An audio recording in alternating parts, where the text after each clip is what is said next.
Joe Donnelly was a massively conservative Democrat from Indiana, a senator from Indiana.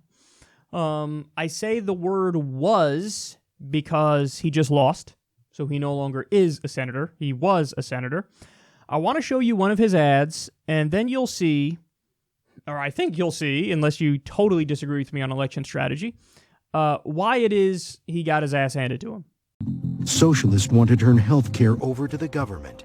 Over my dead body. Some in Congress want to let insurance companies deny coverage for pre-existing conditions. Not on my watch.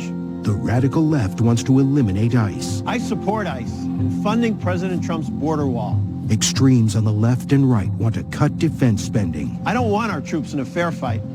I want them to have the best. As President Reagan said, peace through strength. I'm Joe Donnelly. I approve this message. I don't know why you don't just run as a Republican. I don't get it. I don't get it at all. Literally everything he said in that ad this is what Republicans say today. Even the thing about, hey, I want to protect your pre-existing conditions. Now, in the case of the Republicans, they're lying. You know, Trump is saying, oh, I support the protections for pre-existing conditions, as his administration is waging a lawsuit to get rid of them. So they're lying. Perhaps Joe Donnelly isn't. But outside of that one difference, everything there is rhetoric that's from the right and that's flat out Republican. So he said socialists want to turn healthcare over to the government, over my dead body. You know, Joe, call me crazy, but I think that running with that as your message, when 70% of the country supports Medicare for all, including 52% of Republicans, call me crazy, but I think that's political suicide. Because, listen, the problem with all these Democrats is they always use the old playbook. They've never broken free from that playbook. No matter how much empirical evidence you show them that it's factually wrong and it's not going to help them, it's going to hurt them, that's what they do. That's what they do. So it drives me crazy because not only is it wrong from a policy perspective, and that's the easy part of the conversation, we all agree he's wrong from a policy perspective, it's also wrong from a politics perspective.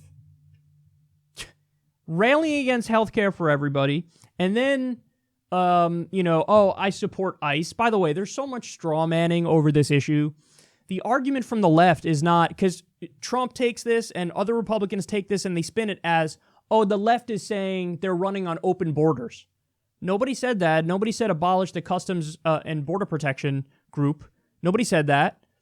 Nobody said, I'm proposing a bill that abolishes our borders. Nobody said that. No elected Democrat is running on that. No candidate that I've seen believes in that. They're saying abolish ICE because ICE is notorious for abusing their authority. For fuck's sake, man, we covered the story. There's a court case that's proceeded about how they're doing forced labor in private prisons that they run. That's ICE is doing slavery. How many stories have we done? ICE went into a fucking hospital where an undocumented immigrant had brain cancer and they took the guy out of the hospital. I mean, this is the problem. Number one, the group is overkill because you already have Customs and Border Protection. And then number two, they abuse their authority in such a brazen way, their authority, in such a brazen way that everybody should be in favor of abolishing them. But it's so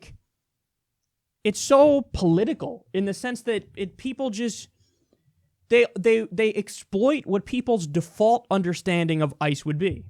So they hear like, oh, immigration and customs enforcement. Well, what's wrong with that? That's the surface level conversation. And that's as deep as it goes on the right. There is no okay, seriously, what's this group doing? Let's dive into it. Let's find out what the reality is. Let's look at the other organizations or agencies that are in a similar space. So it's unbelievable. And then he brags about supporting the border wall and increasing defense spending. Yet again, man, I mean, listen, 17% of Americans, this was a poll from 2013, and I haven't seen another poll on this since, but 17% of Americans still want to be in Afghanistan. That means the Afghanistan war was less popular than the fucking Vietnam War. And that was as of 2013. Today, we're still in Afghanistan, and I haven't seen a poll on it. My guess is only 10% of Americans still want to be there. So for you to run on, as a Democrat nonetheless, oh yeah, we got to increase defense spending. The fuck are you talking? Dude, look at our budget. Oh my God, look at our budget. We have 900 military bases around the world. It costs $100 billion a year to maintain. 900 military bases, $100 billion a year to maintain. What are we doing? What are we doing? We're bombing 8 countries right this second. Okay, and then, so the final point and the most important point is, not only did he lose, he lost by 8 points. Now, why is that important? It's important because the poll showed him going into the election, he was leading by 1 point. He massively underperformed in the polls. Massively. Now, what's the other data point that makes perfect sense in the context of this conversation? Indiana is right next to what state? Ohio. In Ohio, Sherrod Brown, Senator Sherrod Brown, run for re-election. He's a Democrat in Ohio, a state that Trump won by a comfortable margin. You know what happened with Sherrod Brown? He won his race by about 8 points. Now, so, okay, what's going on here? What's the difference? Sherrod Brown actually argues for left positions and supports left positions. Guys, Sherrod Brown voted against that, Wall Street deregulation bill and was crystal clear about that and spoke about that.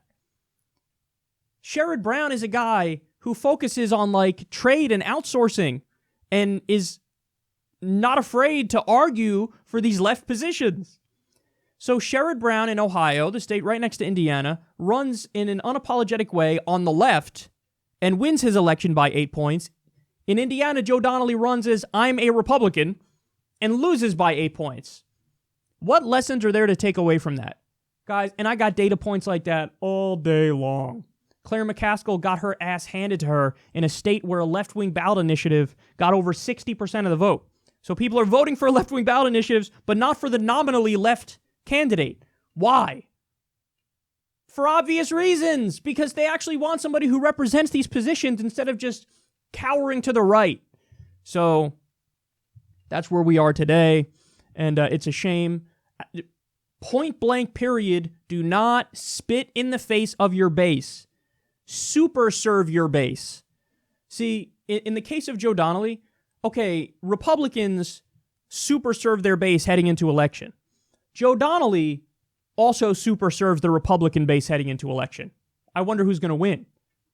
You should be super serving the Democratic base. Now listen, again, that's not a magic bullet. There's no such thing as a magic bullet in politics.